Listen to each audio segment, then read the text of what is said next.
নমস্কার দর্শক বন্ধুরা, রেস স্পোর্টসের পর্দায় আপনাদের সবাইকে স্বাগত।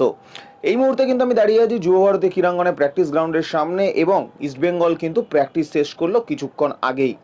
ইস্টবেঙ্গলের ম্যাচ পিছিয়েছে সেই খবর কিন্তু আপনারা আগেই পেয়েছেন। তবে প্র্যাকটিসে কিন্তু সেরকম কোনো ছাড় দিলেন না অস্কার ব্রুজন।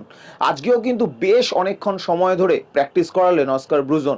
প্রথমে আমরা যেমন দেখলাম যে ইস্টবেঙ্গল সময় কাটালো অনেকটা ফিজিওর সাথে, তারা ট্রেনিং করলো, প্রথমে দৌড়ালো সারা মাঠ জুড়ে এবং তারপরে দুটো টিম ভাগ করে কিন্তু দুই সাইডে রন্ডো প্র্যাকটিস এই তো চললো। এরপরে কিন্তু অস্কার ব্রুজন টিমকে ভাগ করে দিলেন দুভাগে। তবে এই টিম দেখে কিন্তু আপনি বুঝতে পারবেন না যে এটা প্রথম 11 না অন্য কিছু, কারণ টিমে যারা যারা প্লেয়ার আমরা দেখতে পেলাম, সেখানে আমরা দেখতে পেলাম যে মিগুয়েল কখনো বিফ পরে খেললেন, অর্থাৎ প্রথম 11-র সাথে খেললেন, কখনো প্রথম 11-র বাইরে খেললেন। আমরা লালকেও দেখলাম কখনো প্রথম 11-র সাথে খেলতে, কখনো দেখলাম প্রথম 11-র বাইরে খেলতে। তবে এই প্র্যাকটিসের মধ্যে যেটা আমরা দেখতে পেলাম প্রধান জিনিস, যে প্র্যাকটিস হওয়ার মাঝে মাঝেই কিন্তু খেলা আটকাচ্ছিলেন কোচ অস্কার ব্রুজো, এবং তিনি আটকে কিন্তু সবাইকে ডাকছিলেন এবং বুঝিয়ে দিচ্ছিলেন যে কিভাবে খেলতে হবে। সত্যি কথা বলতে আমরা বাইরে থেকে বোঝা সম্ভব নয় যে উনি ওখানে কি বোঝাচ্ছেন, সেটা হয়তো মাঠেই বুঝতে পারবো আমরা।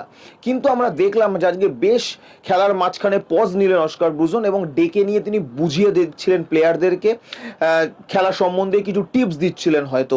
সেইখানে দাঁড়িয়ে আমরা কিন্তু আজকে সাউলকে প্র্যাকটিস করতে দেখলাম, আমরা মিগুয়েলকে প্র্যাকটিস করতে দেখলাম, এবং প্রত্যেকটা প্লেয়ারের মধ্যে বেশিরভাগ প্লেয়ারই কিন্তু কখনো বিফ পরে কখনো বিফ ছাড়া, অর্থাৎ দুটি যে দল ভাগ করা হয়েছে দুটি দলকে মিলিয়ে মিশিয়েই কিন্তু প্র্যাকটিস করালেন অস্কার ব্রুজো। সেই প্র্যাকটিসে কিন্তু আমরা দেখতে পেলাম জয় গুপ্তা ওভারল্যাপে উঠে এসে গোল করছেন। গোল করতে দেখা গেল অ্যান্টন সোবার্ককেও। আমরা জানি যে আগের ম্যাচে কিন্তু অনুপস্থিত ছিল অ্যান্টন সোবার্ক, তবে পরের ম্যাচে অ্যান্টন সোবার্কের কিন্তু খেলার সম্ভাবনা তৈরি হচ্ছে, কারণ আজকে কিন্তু পুরো প্র্যাকটিস করলেন অ্যান্টন সোবার্ক এবং গোলও করলেন আমরা দেখতে পেলাম প্র্যাকটিসে। উল্টো দিকে ইউসেফ হোক বা রশিদ, তারাও কিন্তু গোল করছিলেন, চেষ্টা করছিলেন। আমরা দেখতে পেলাম যে বিপিন কিন্তু বেশ কিছু বল উইং থেকে ভাসিয়ে দিচ্ছিলেন এবং সেগুলো হেডে জালে জড়ানোর চেষ্টা করছিল ইউসেফ এজেজারি।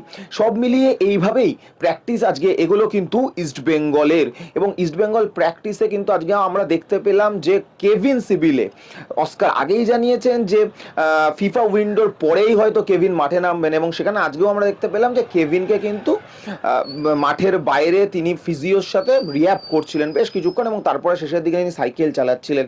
তার সাথে সাথে আমরা একদম শেষের দিকে দেখলাম যে সাউল ক্রেসপো কিন্তু প্র্যাকটিস থেকে উঠে গেলেন। পুরো দল প্র্যাকটিস শেষ করার 5 থেকে 10 মিনিট আগে কিন্তু সাউল ক্রেসপো আগে উঠলেন, এবং তিনিও দেখলাম যে কিছুক্ষণ বাইরে বসে রইলেন, বসে একটুখানি রিহ্যাবের মতনই, বাট পুরোপুরি রিহ্যাব নয়, ওই মাসেলগুলোকে একটুখানি ঠিক করে নেওয়া বা একটুখানি ঝাড়িয়ে নেওয়া, আমরা বাংলা ভাষায় যেটাকে বলি, সেই কাজগুলো করে নিচ্ছিলেন।